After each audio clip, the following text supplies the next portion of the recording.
Well, another catalogue of catastrophe next week in Anne Magnuson's Vandemonium at 10 next Saturday. Well, if you were with us earlier, you'll know that our visit to the last night of the proms continued for longer than expected. So now on to, nearly 10 minutes later than scheduled, we come to tonight's offerings in the Film Club, introduced by Pierre Rissient.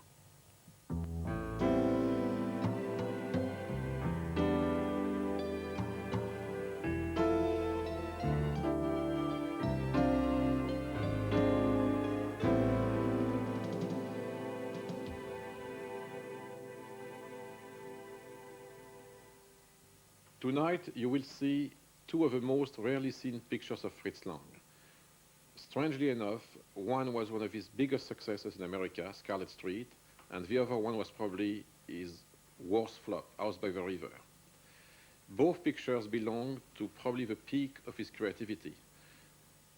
Scarlet Street, the first one to have been shot, was a labor of love offered to him by Joan Bennett, who has been in quite a few of his films, and her husband, Walter Wanger, who also was a producer of You Only Live Once. And Walter Wanger was also one of the few ambitious literary producers in Hollywood. Scarlet Street, which was produced by Diana Production president Fritz Lang, was actually a remake of La Chienne of Jean Renoir, but it doesn't work as a remake of La Chienne. It's a totally different film. The mood is much darker. And for example, when the character of Michel Simon in La Chienne is kind of liberated by his crime, in Scarlet Street, the character of Edward G. Robinson is trapped by his crime. One historical point which I think is very important also is that shortly before Lang had shot The Woman in the Window with the same three characters, and the stories are very, very close to each other, probably as close as two stories can be in the work of a director. And The Woman in the Window was not such a commercial success. It was very highly appreciated. Fritz Lang himself didn't like it too much. He was very surprised that many people in the 50s and 60s were praising very highly that film. And he liked very much Scarlet Street. I guess he wanted to improve The Woman in the Window. And confident in his craft, he wanted to go deeper in the sexuality. Fritz Lang was always extremely obsessed by sexuality, intellectually and emotionally. And the Woman in the Window had definitely tremendous sexual electricity in the character of Joan Bennett and the way that Joan Bennett's character is seen. But dramatically, it was not as developed as in Scarlet Street. And also, the attitude of the character of Edward G. Robinson is much more carnal in Scarlet Street than it was in The Woman in the Window. I guess also the relationship between Dan Durier and Joan Bennett is, again, much more carnal in that film than in the other one. I suspect that it is why Fritz Lang prefers Scarlet Street to The Woman in the Window. Probably people seeing the picture today will not be shocked, but actually when the picture came out in 1945 or 46, I believe, it was a tremendous shock. It was, as far as I know and remember, one of the most shocking pictures done after the establishment of the Hays Code. And Fritz Lang had to cut quite a few scenes, or if not scenes, parts of scenes, where the sexuality and the submissiveness of Edward G. Robinson to Joan Bennett were more expressed. And we cannot see these scenes because there is no way one could have access to them, and they have been probably destroyed anyway. But the fact that they are suppressed, maybe in some ways, they give it a more obsessive feeling. House by the River was for a long time an unknown film because, as far as I know, it was a tremendous flop in the States. It hardly opened anywhere else in the world, and wherever it opened, it disappeared very fast. In France, it never came.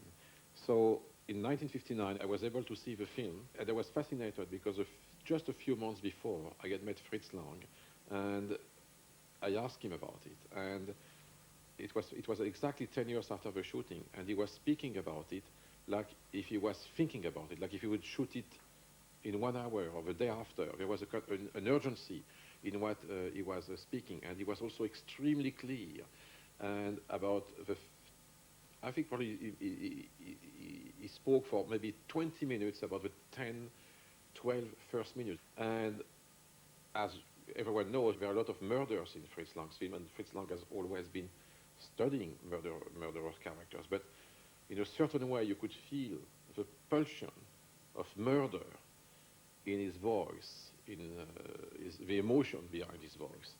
And when I saw the film, I had the impression of having Fritz Lang speaking to me the same way. When he was speaking, I had almost the impression of seeing the film itself. And not only was describing the action of the actors, but the mood, but also the sounds. And for example, the sound of the water running in the pipes.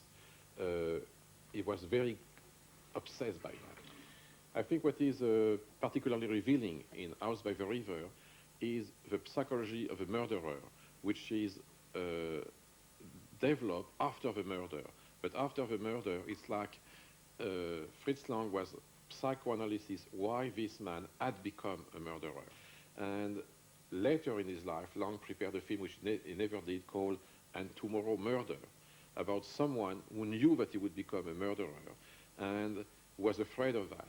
And I remember when Fritz Lang was developing the script, I was speaking with him quite often, and he was always going to some psychoanalyst to be sure that what he was putting in the script was correct. And one day in Munich, someone was arguing on some point, and he was furious, and he said, "No, it is correct!" Sorry for the excitement, it was really the way he was speaking. And I can imagine when Fritz was doing House by the River, he was going through the convention of the script, because the pictures the script has conventions, but trying to find details why this man was a murderer and why he was so confused about his guilt. House by the River is an extremely dark film.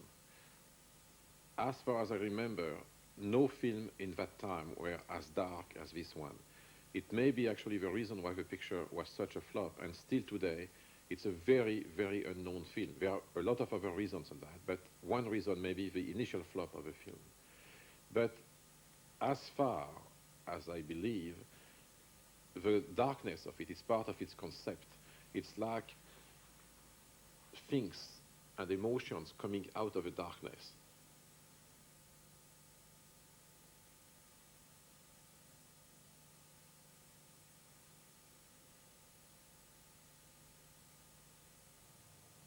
Fritz Lang's work in America during the 20 years after he arrived there in 1935 is examined on Friday evening by the film critic Philippe French and the director Christopher Pettit. That's at 11:20, and it heralds a season of Lang's films, beginning that same evening at 11:45 with The Big Heat. Glenn Ford stars as an honest cop who takes on a corrupt police force and the mob to discover the murderers of his wife. Our Fritz Lang season begins on Friday at 11:45. And in next Saturday's Film Club, a recent Chinese film first at 10:30, The Big Parade, followed by a drama in New York starring John Garfield, Force of Evil, at 10 past midnight.